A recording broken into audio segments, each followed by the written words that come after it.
자, 오늘 고린도전서 15장 8절부터 10절인데요. 그런데 이제 그 문맥을 좀 이해해야 되니까 제가 3절부터 좀 읽어드릴게요. 오늘 이제 성경 구절을 많이 찾아보게 될 텐데 거기 다 앞에 있으니까 따라오시면 어렵지 않을 겁니다. 바울 사도가 말씀하죠. 고린도전서 15장 3절부터 말씀하십니다. 나도 전해 받은 중요한 것을 여러분에게 전해드렸습니다. 자, 여기서 말씀하시는 본인도 전해 받았고 지금 당신들에게 전하는 이 말씀이 뭐냐면 바로 복음의 말씀이에요. 복음의 교리를 지금 말씀하고 계십니다. 그것은 곧 그리스도께서 성경대로 우리 죄를 위하여 죽으셨다는 것과 무덤에 묻히셨다는 것과 성경대로 사흘 날에 살아나셨다는 것과, 자, 이거 기억나시죠? 제가 이 구절 가지고 설교를 많이 했었죠. 자, 이 복음이라는 것이 내용이 있는데 그 내용이 뭐냐? 바로 그리스도께서 우리를 위해 우리 죄 때문에 돌아가시고 묻히시고 부활하셨다는 것이죠. 자, 그런데 그 후에 무슨 일이 있었냐? 5절에 보시면 예수님이 부활하시고 난 후에 게바에게 나타나시고, 우리 혹시 게바가 누군지 아시나요? 게바는 바로 시몬 베드로입니다. 베드로의 이름이 3개가 있었어요. 시몬이 있었고요, 베드로가 있었고 게바가 있었습니다. 자, 그걸 말하고 있는 것이고요. 그 다음에 12제자가 나타나셨고요. 예수님께서 부활 후에 6절, 그 후에 그리스도께서는 한 번에 500명이 넘는 형제 자매들에게 나타나셨는데 그 가운데 더러는 세상을 떠났지만 대다수는 지금도 살아있습니다. 그러니까 바울 사도가 이 서신을 쓸 당시에요, 실제로 예수님을 눈으로 보고 경험했던 사람들의 수백 명의 사람들이 실존해 있었다는 겁니다.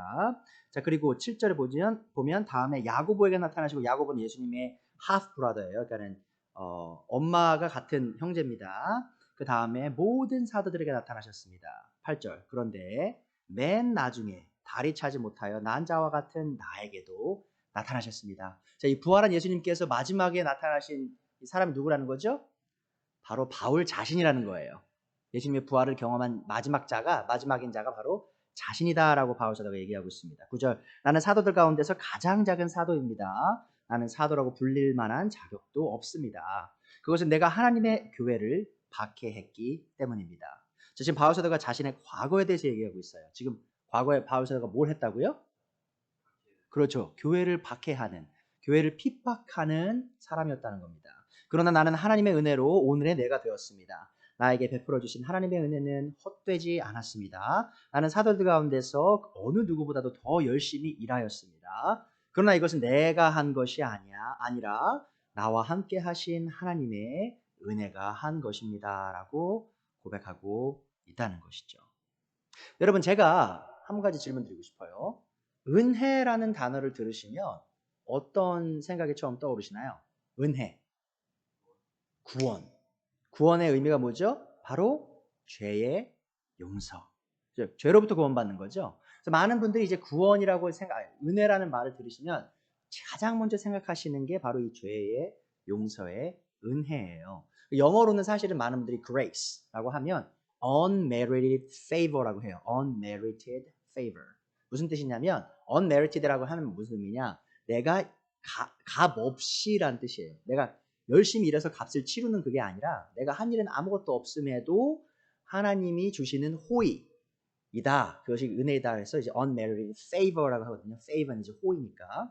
자, 근데 이런 개념들이 다 틀린 것은 아니에요. 제가 오늘 말씀드리고 싶은 건 바로 이거죠. 많은 분들이 이 은혜에 대해서 생각할 때 죄의 용서만 생각한다는 거예요.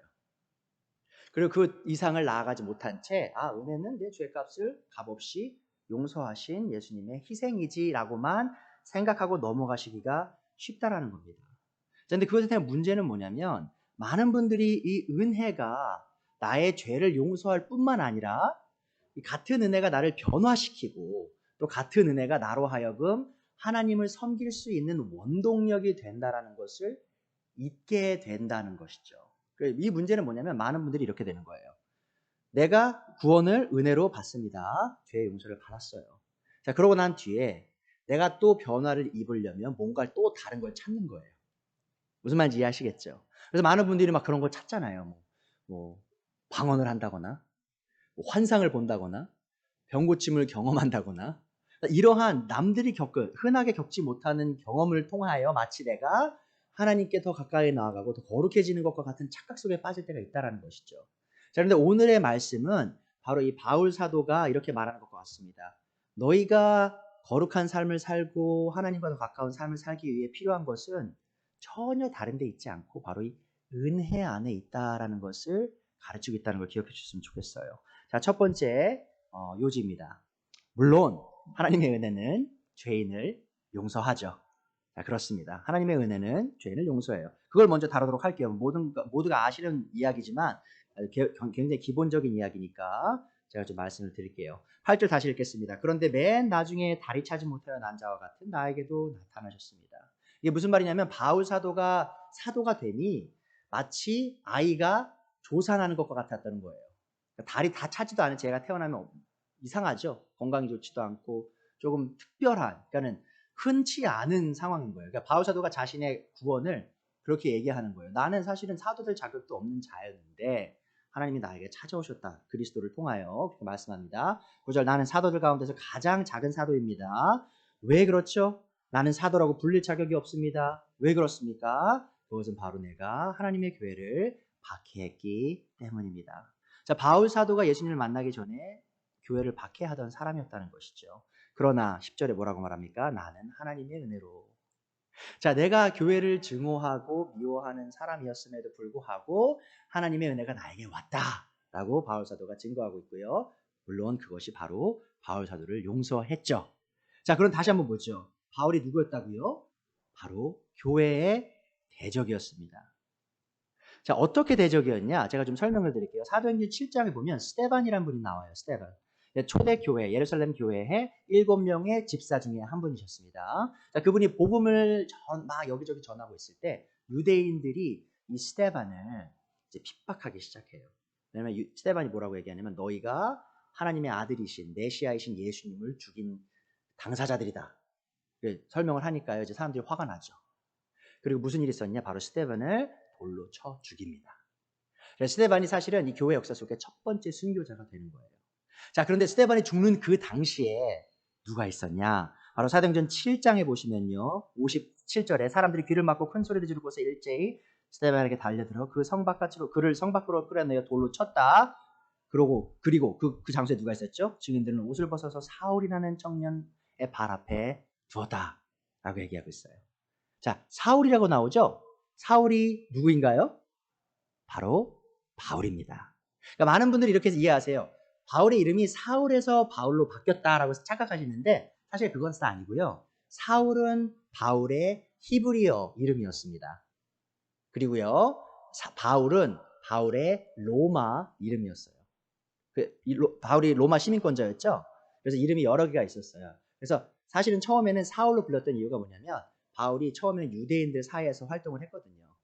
자, 그런데 이제 사울의 사역이 유대인 안에서 이루어지다가 이제 이방인으로 이제 펼쳐져요. 전 세계로. 그러면서 이제 로마 제국을 이제 여행을 하다 보니까 많은 사람들이 이제 바울을 더 이상 사울로 부르지 않고 바울로 부르게 되는 그런 현상이 있게 되는 겁니다. 어찌되었든 중요한 것은 뭐냐? 이 바울이 구원받기 전에 뭐라고 있죠? 이 스데반이 죽는 장소에서 이 스데반의 죽음을 인정하고 그가 돌로 쳐 죽기에 합당한 자다라고 증언하고 있는 사람이라는 것이죠. 또 계속 나아가서 사도행전 8장 1절에 보시면 그날에 예루살렘에 교회에 큰 박해가 일어났다. 그래서 사도들 이외에는 모두 유대 지방과 사마리아 지방으로 흩어졌다. 자, 경건한 사람들이 스데반을 장사하고 그를 생각하며 몹시 통곡하였다. 자, 그런데 자 보세요. 이 교회를 핍박하는 일이 스데반의 죽음과 함께 시작이 됐죠. 그 운동이. 자, 그런데 그 중심에 누가 있나 한번 보세요. 3절에. 그런데 사울은 교회를 없애려고 날뛰었다라고 얘기해요. 그러니까 이런 것 같아요. 마치 들짐승 있죠. 황소나 이런 아주 큰 매시브한 아주 큰 야생 동물이 화가 나가지고 코에서 막 김을 내뿜으면서 눈에 보이는 모든 걸 다 때려 부시는 그런 장면 있잖아요. 그런 것과 같이 지금 사울이 날뛰고 있는 거예요. 누구를 향해? 바로 교회를 향해. 그래서 그는 집집마다 찾아 들어가서 남자나 여자나 가리지 않고 끌어내어 감옥에 넘겼다는 겁니다. 자, 그럼 여기서 우리가 질문해야 될 게 하나 있어요. 바울이 그러면 왜 이렇게 그리스도인들을 증오했냐? 자, 그것은 바로 이겁니다. 그가 바로 예수님을 증오했기 때문이에요. 이 그리스도인들이 뭘 했죠? 그리스도인이 하는 일 중에 뭐가 바울의 심기를 건드렸을까요?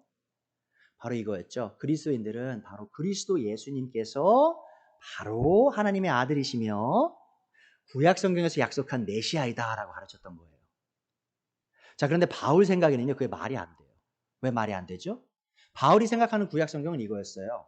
메시아가 오면 그가 십자가에 못 박혀 죽는 게 아니에요. 그럼 비참한 사람이잖아요. 하나님께 저주받았다는 뜻이거든요. 십자가에 매달린 건. 아니 어떻게 메시아가 저주받냐 이거예요. 그래서 바울이 뭘 생각했냐? 이 그리스도인이란 사람들은 하나님의 이름을 신성모독하는 사람이다라고 생각한 거예요. 그리고 예수라는 이름을 전하는 모든 사람을 자신의 대적으로 삼은 것이죠. 그래서 바울이 교회를 핍박했던 근본적 이유는 바로 이겁니다. 그가 예수님을 아주 뼛속까지 증오했기 때문이에요. 자, 두 번째로 우리가 이해할 수 있는 게 바로 이거죠. 그래서 바울은 예수님의 대적이었어요. 자, 그걸 우리가 어떻게 할 수 있냐? 바로 사도행전 9장에서 할 수 있습니다. 사도행전 9장 1절에 보시면 사울은 여전히 주님들의 제자를 위협하면서 살기를 띠고 있었다. 그는 대제사장에 가서 다마스커스에 있는 여러 회당으로 보내는 편지를 써달라고 하였다. 그는 그 길을 믿는 자, 바로 예수님을 믿는 겁니다. 그 예수님을 믿는 사람은 남자나 여자나 가리지 않고 닥치는 대로 묶어서 예루살렘으로 끌고 오려고 하였던 것이다. 자, 그런데 이 다마스커스를 가던 그 길에 무슨 일이 있어요? 바로 예수님께서 이 사울에게 나타나십니다. 자, 지금 그리스도인들을 핍박하기 위해 다른 도시로까지 넘어간 거예요. 이제 더 이상 유대 땅이랑 예루살렘에서만 핍박하는 게 만족하지 않고 이제 이방인 땅까지 가가지고 그리스도인이라고 불리는 모든 사람을 다 핍박하려고 하는 거예요. 사울이. 자, 그때 예수님께서 나타나셔서 4절에 이렇게 말씀하십니다. 사울아 사울아 내가 왜 나를 핍박하느냐. 한번 보세요. 지금 바울이 누굴 핍박하고 있었죠? 현실 속에서? 유대인 교회들, 그리스도인들을. 자, 그런데 예수님은 그것을 단순히 교회를 공격하는 것이 아니라 예수님 본인을 공격하는 거라고 인식하셨다는 것이죠. 자, 그것은 뭘 말하고 있냐? 바로 예수님이 교회와 자신이 한 몸임을 증거하시고요. 더 나아가서 이 바울의 그리스도인들을 향한 증오가 바로 예수님 본인을 향한 것이었다는 것을 보여줍니다. 자, 그리고 이렇게 바울 사도가 구원을 받아요. 자신이 거짓말쟁이인 사기꾼이라고 생각했던 예수님이 그분이 죽었다는 건 누구나 다 알고 있는 거예요. 그 당시에. 워낙 큰 뉴스였기 때문에 예루살렘에 예수님이 돌아가신 걸 모르는 사람은 아무도 없었어요. 다만 바울이 안 믿었던 게 뭐냐? 바로 이분이 부활하지 않았다는 거죠. 자, 그런데 자신이 굳세게 부활하지 않았다고 믿었던 그분이 지금 자기 눈앞에 나타난 거예요. 부활하신 몸을 입고. 자, 그래서 어떻게 됐겠어요? 바울이? 자기가 그동안 믿었던 모든 것이 다 틀렸구나. 그리스도인들이 얘기했던 것이 진실이구나를 받아들이고 구원에 이르게 된 것입니다. 그렇게 바울이 하나님의 은혜를, 예수님의 은혜를 받게 되었던 것이죠. 자, 그런데 흥미로운 사실은 이거예요. 사도행전 26장에 보시면 바울 사도가 스스로 자신이 어떻게 예수님을 만났는지 이렇게 설명을 합니다. 사도행전 26장 9절에 보시면 사실 나도 한때는 나사렛 예수의 이름을 반대하는 데에 할 수 있는 온갖 일을 다 해야 한다고 생각하였습니다.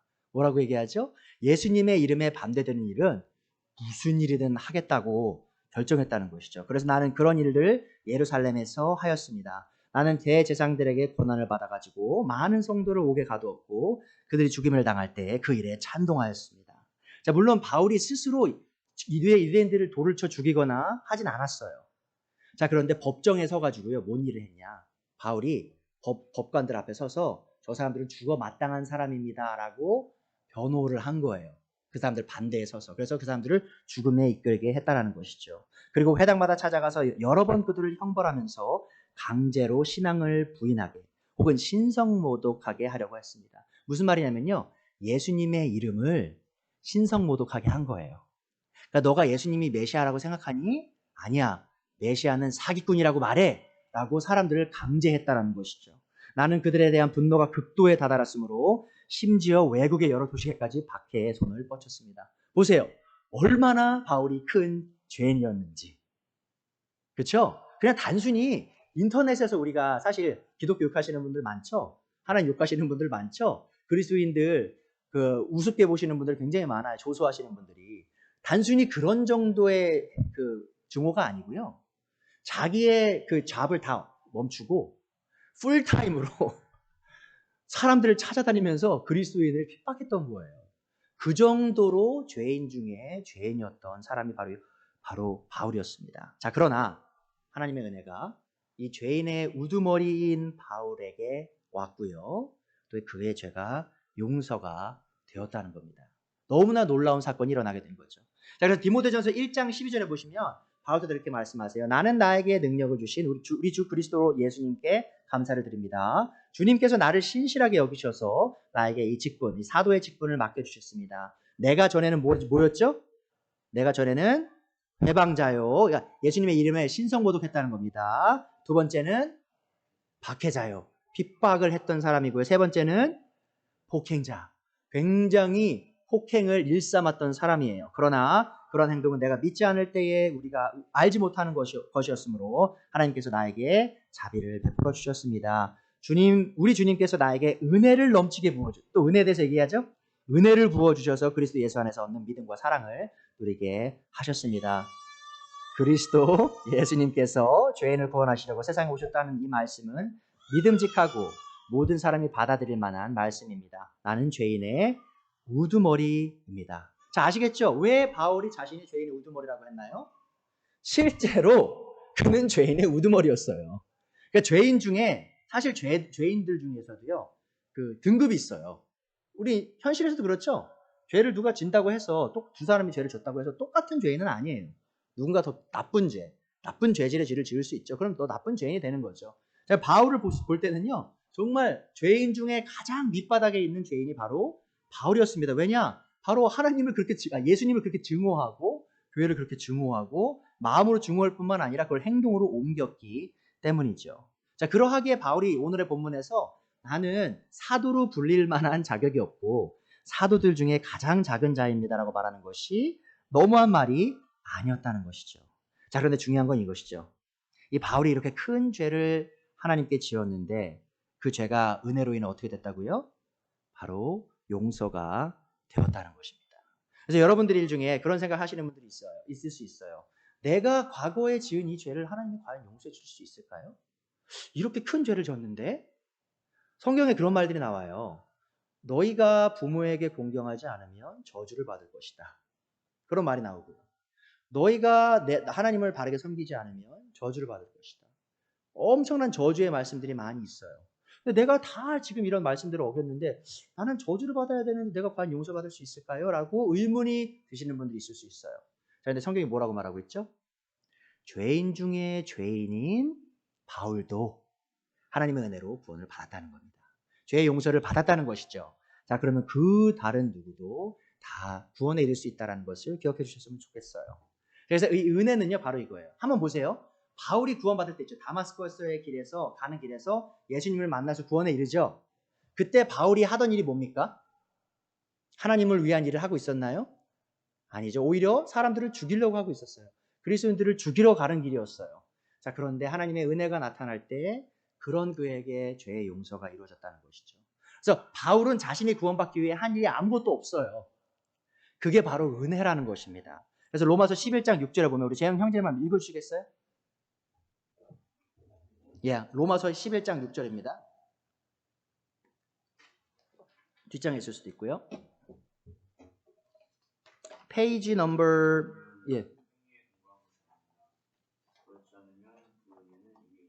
자, 보시죠. 은혜가 되려면 뭐가 해야 된다고요? 행위로 되면 안 된다는 거예요.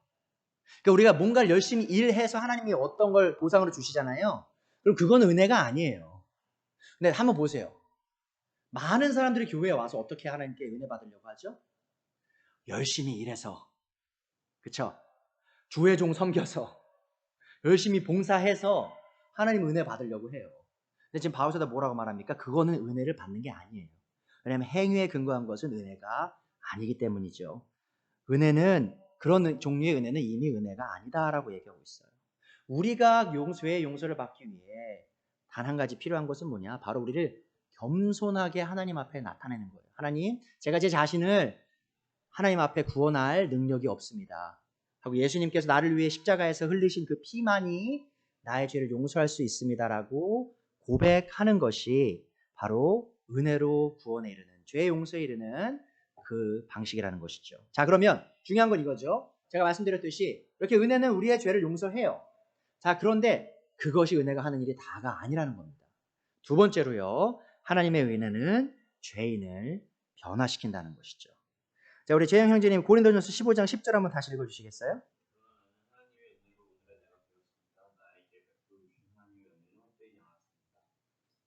성도들 가운데 어느 누구보다도 더 열심히 일하였습니다. 그러나 이렇게 하면 내가 아니라 나와 함께 하시는 이유는. 자, 한번 보세요. 바울 사도가 은혜로 힘입어 죄의 용서를 받았죠. 자, 그런데 그거 죄의 용서만 받은 게 아니고요. 바울 사도는 하나님의 은혜로 새로운 사람이 되었습니다. 뭐라고 말합니까? 하나님의 은혜로 내가 오늘의 내가 되었습니다라고 하잖아요. 그러니까 과거에 하나님의 예수님의 이름을 해방하는 신성모독자였던 그가, 또 교회를 박해했던 그 자가, 그리고 그리스도인을 아주 폭력으로 핍박했던 그 자가 이제는 더 이상 그러한 것들을 진행하는 것이 아니라 완전히 다른 사람으로 은혜로 바뀌었다라는 것이죠. 자, 제가 말씀드렸죠? 사도행전 26장에요. 바울 사도가 뭘 했다고 합니까? 그리스도인들을 잡아다가 뭘 하겠다 그랬죠? 그 사람들에게 억지로 예수님의 사기꾼이라고 말해 라고 신성모독을 하게 했다고 했잖아요. 예수님의 이름을. 자, 그런데 그 동일한 사람이요. 예수님의 은혜로 삶의 변화를 경험했을 때 어떤 일이 일어나냐. 자, 사도행전 21장에 보면요. 무슨 일이 있냐면 이제 바울 사도가 이 세 번째 전도 여행 끝에요. 예루살렘으로 돌아가기 직전에 일이 있었어요. 예루살렘에 가기 직전에 이제 가이사랴라는 곳에서 머물고 있을 때 어떤 예언자가 나타나서 이렇게 말합니다. 바울 사도님, 당신이 예루살렘으로 가면 당신은 손이 이렇게 묶여서 감옥에 갇히고 이방인들에게 넘겨지게 될 것입니다. 라는 그런 대언을 받아요. 예언을. 자, 그러자 주위에 바울 사도의 친구들이 이렇게 말합니다. 바울 사도님 가지 마세요. 예루살렘에 가면 목숨을 잃을 수 있으니까 가지 마세요. 라고 얘기를 해요. 자, 그럴 때 바울 사도가 어떻게 대답하냐. 13절입니다. 사도행전 21장 13절에 그때에 바울이 대답합니다. 왜들 그렇게 울면서 내 마음을 아프게 하십니까? 나는 주 예수의 이름을 위해서 예루살렘에서 결박당할 것뿐만 아니라 죽을 것까지도 각오하고 있습니다. 한번 보세요. 예수님의 은혜를 경험하기 전에 뭘 했다고요? 예수님의 이름을 신성모독하게 그리스도인들을 박해했어요. 근데 그 같은 이름을 위해 지금 바울 사도가 뭐라고 고백합니까? 내가 그 이름을 위해 죽을 작정을 했습니다라고 고백하고 있었다는 것이죠. 이러한 변화가 어떻게 가능했죠? 바로 하나님의 은혜가 그에게 나타났기 때문입니다. 그 나타난 은혜가 바울을 변화시켰다는 것이죠. 자, 두 번째로 바울이 자기가 뭐라고 했죠? 자신이 박해자였다. 교회를 박해했던 사람이에요. 바울 사도는요, 그리스도인을 아주 들끓는 증오로 싫어하면서 그 사람들의 죽음을 바랬어요. 자, 그랬던 그가 어떻게 변화되냐? 고린도 후서 11장 23절부터 28절에 보시면 이렇게 얘기를 해요. 바울 사도가 교회를 위해서 당했던 핍박들입니다. 한때는 교회를 이렇게 핍박했던 사람이 이제는 교회를 위해서 이런 종류의 핍박을 당하는 사람이 되었어요. 한번 보세요.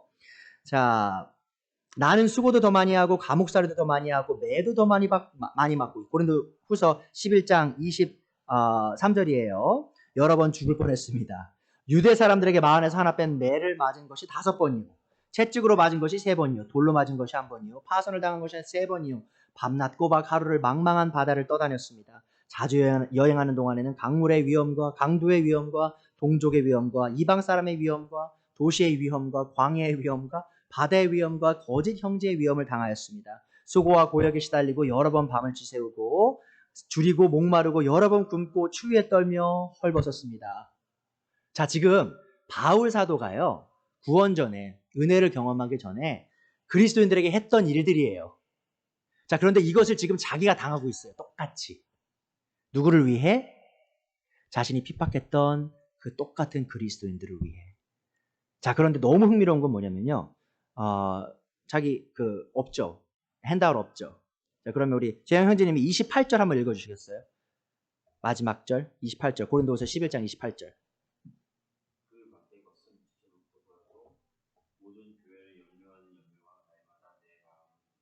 자, 보세요 한번. 바울 사도가 이런 육신적인 핍박을 당했잖아요. 자, 그런데 그것보다 더 힘든 일이 있었어요. 바울에게 매일매일 제일 힘들었던 게 뭔지 아세요? 바로 교회가 주님 앞에 바로 서서 건강한 그리스도인의 삶을 살고 있는지에 대한 그 염려가 바울의 사도의 마음을 매일매일 짓눌렀다는 것입니다. 한번 보세요. 교회를 그렇게 증오했던 이 사람이 이제는 이 교회가 주님 앞에 바르게 설 수 있기를 너무나 간절히 바라는 사람으로 변화가 됐다는 겁니다. 그 변화가 어떻게 일어날 수 있었죠? 바로 은혜로 인해. 그의 죄를 용서한 그 은혜가 또한 그를 그렇게 변화시켰다는 것이죠. 또 마지막으로 바울 사도는 자기가 폭력자였다고 얘기합니다. 폭행을 일삼았던 자다라고 얘기해요. 자, 그런데 그런 사람이 어떻게 변했습니까? 이제는 그 폭력적인 사람이 아니라 너무나 친절하고 또 너무나 은혜로운 그런 사람으로 변했다는 것이죠. 데살로니가 전서 2장에 보면요. 바울 사도가 데살로니가 교회 성도들을 처음 만났을 때 그들은 어떻게 되었는지가 나옵니다. 데살로니가전서 2장 5절에 보시면 여러분이 아는 대로 우리는 어느 때든지 아첨하는 말을 한 일이 없고 구실을 꾸며서 탐욕을 부린 일도 없었습니다. 이 일은 하나님께서 증언하여 주십니다. 우리는 또한 여러분에게든 다른 사람에게든 사람에게서는 영광을 구한 일이 없습니다. 물론 우리는 그리스도의 사도로서 권위를 주장할 수도 있었습니다. 그러나 우리는 여러분 가운데서 마치 어머니가 자기 자녀를 돌보듯이 유순하게 처신하였습니다. 한번 보세요. 우리 아이들 다 있잖아요. 아이 처음에 태어났을 때 어떻게 아이 다루셨나요? 굉장히 조심히 다루죠. 제가 아직도 기억나요. 처음에 제가 처음 우리 세아 첫째 아이의 그 목욕을 시켜줬을 때 제가 땀을 아주 그냥 태어나서 그렇게 땀 흘린 적이 없었던 것 같아요. 추운 날도 아니었어요. 3월이었으니까 추운 날도 아니었죠. 자, 죄송합니다. 더운 날도 아니었어요. 3월이니까 더운 날이 아니었죠. 근데 제가 너무 긴장해가지고 애를 부러뜨릴까봐 제가 너무 긴장해서 정말 조심스럽게 아이를 다뤘던 걸 기억을 해요. 젠틀하게 최대한 아주 그냥 부드럽고 상처 안 나게. 자, 지금 바울이 그리스도인들을 그렇게 다뤘다는 거예요. 어머니가 갓 태어난 아이를 그렇게 사랑과 그 돌봄으로 다루는 것처럼 바울 사도가, 자 보세요. 데살로니가 교회에 있던 성도들이 처음에 그 바울이 은혜를 알기 전에는 어떤 대상이었죠? 죽여야 할 대상이었어요. 자, 근데 그런 동일한 대상이 지금 뭐가 됐다고요? 마치 어머니가 아이를 갓난아기를 다루는 것 같은 그런 사랑의 대상이 되었다라고 바울 사도가 말하고 있다는 것입니다. 자, 보시죠. 이 은혜는요, 바울 사도의 죄를 용서했을 뿐만 아니고요, 바로 이 사람을 완전히 다른 사람으로 변화시켰다는 것입니다. 여러분, 저를 한번 봐주세요. 생각해 봅시다. 그러면 우리 교회 안에, 단순히 우리 교회, 인원이 적으니까 우리 교회 아니더라도 다른 교회에 한번 생각해 보세요. 그동안 신앙생활 하셨잖아요. 자, 우리가 죄 용서를 받았다고 말하는 많은 사람들을 만났습니다. 자, 그런데 그분들 삶에 정말 그거에 해당하는, 그 고백에 합당한 변화가 있었는가? 자, 근데 잠시만요. 그 사람들 얘기 이제 젖혀주자고요. 자, 그럼 우리 삶을 한번 볼게요. 내가 죄 용서 받았다고 고백할 수 있나요? 자, 그렇다면 묻고 싶어요. 그 같은 은혜로, 나를 죄 용서한 그 은혜로 내 삶이 변했는지, 바울이 그렇게 변했듯이 내가 이제는 변화된 삶을 누리고 있는지 다시 한번 돌이켜 봐야 될 필요가 있다는 것입니다. 만약에 아직도 그런 변화를 경험하지 못하셨다면 여러분들에게 필요한 게 뭐라는 것이죠? 다른 게 아니에요. 환상이 아니에요. 병고침이 아니에요. 이 땅의 복이 아니고요. 바로 내 죄를 용서하는 그 동일한 은혜가 내 삶을 변화시킨다는 겁니다. 자, 마지막으로요. 세 번째로 말씀드리고 싶어요. 하나님의 은혜는 단순히 우리 죄를 용서할 뿐만 아니라 우리를 변화시킬 뿐만 아니고요. 또한 이 하나님의 은혜는 우리가 거룩한 삶을 살 수 있는 원동력, 힘이 된다는 것입니다. 자, 고린도전서 15장 10절 다시 읽어드릴게요. 그러나 나는 하나님의 은혜로 오늘의 내가 되었습니다. 나에게 베풀어 주신 하나님의 은혜는 헛되지 않았습니다. 나는 사도들 가운데 그 어느 누구보다도 더 열심히 일하였습니다. 자, 보세요. 바울 사도가 자기가 열심히 일한 거, 다른 누구보다 열심히 일한 거 얘기하죠. 자, 그런데 이 열심히 한 일이 누가 했다고 고백하는지 한번 보세요. 그러나 이렇게 열심히 일한 것은 내가 아니라 나와 함께 하신 하나님의 은혜입니다 라고 말하고 있어요. 한번 보세요. 여러분이 교회 내에서 정말 열심히 봉사하시는 분들 있잖아요. 근데 그분들이 이런 간증하는 거 보셨나요, 혹시?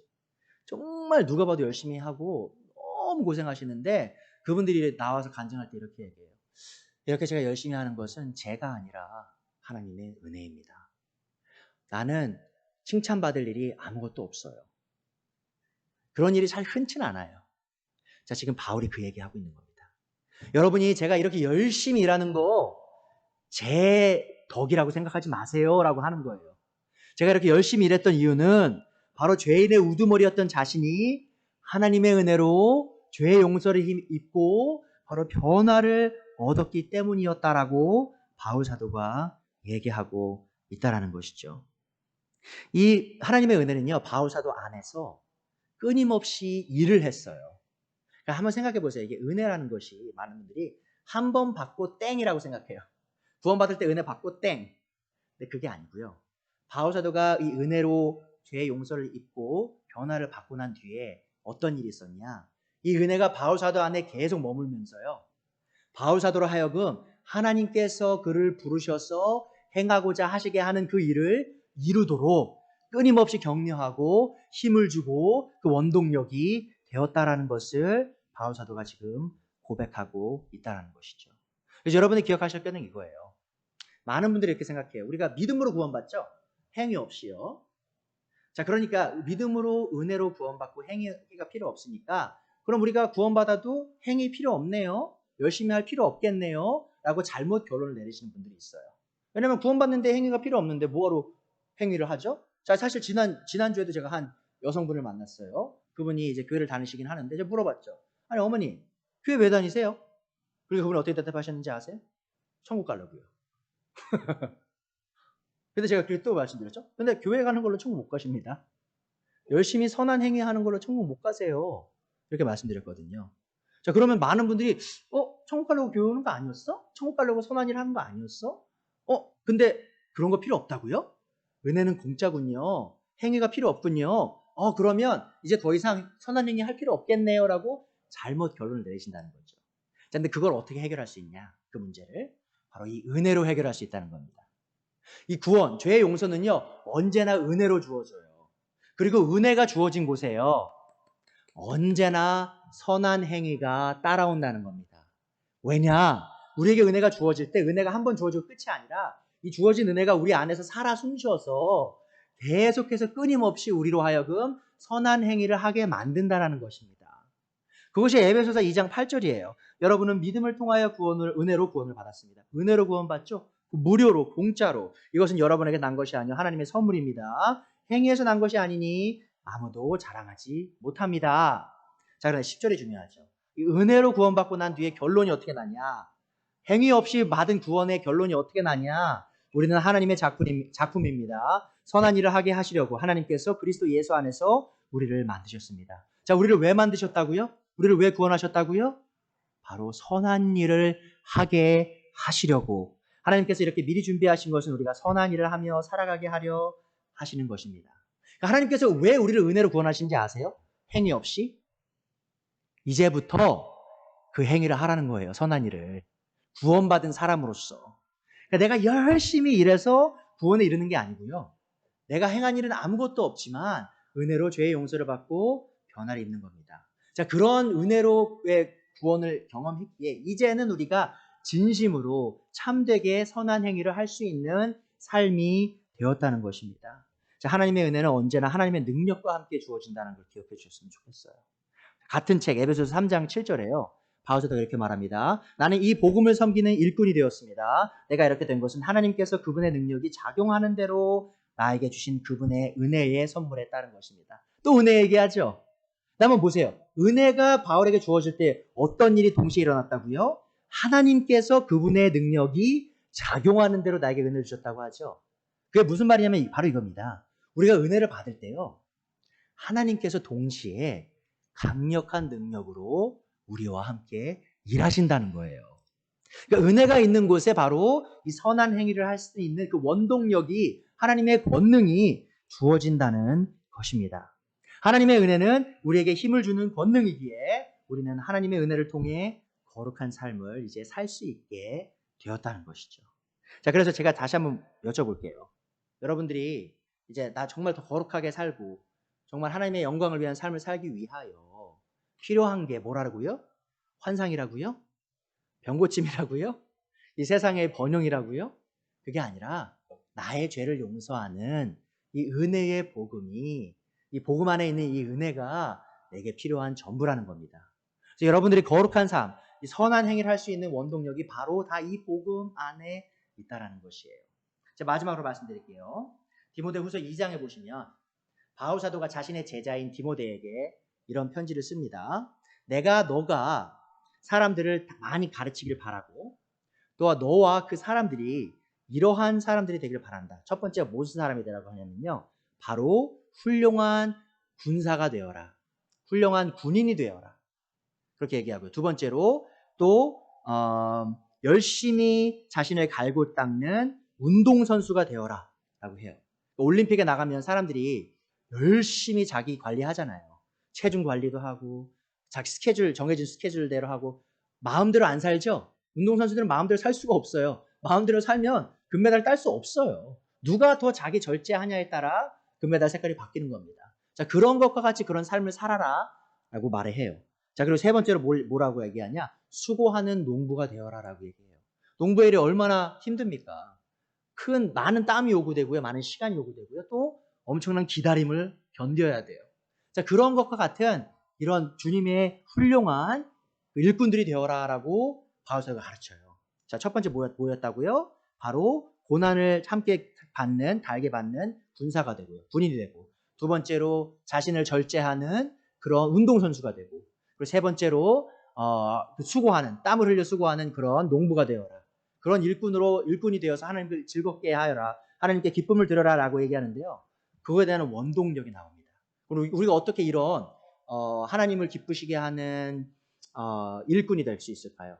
우리가 어떻게 하나님을 기쁘시게 하는 군사가 되고 하나님을 기쁘시게 하는 운동선수가 되고 또 하나님을 기쁘시게 하는 그런 농부가 될 수 있습니까? 바로 그것에 대한 해답이 디모데후서 2장 1절에 나옵니다.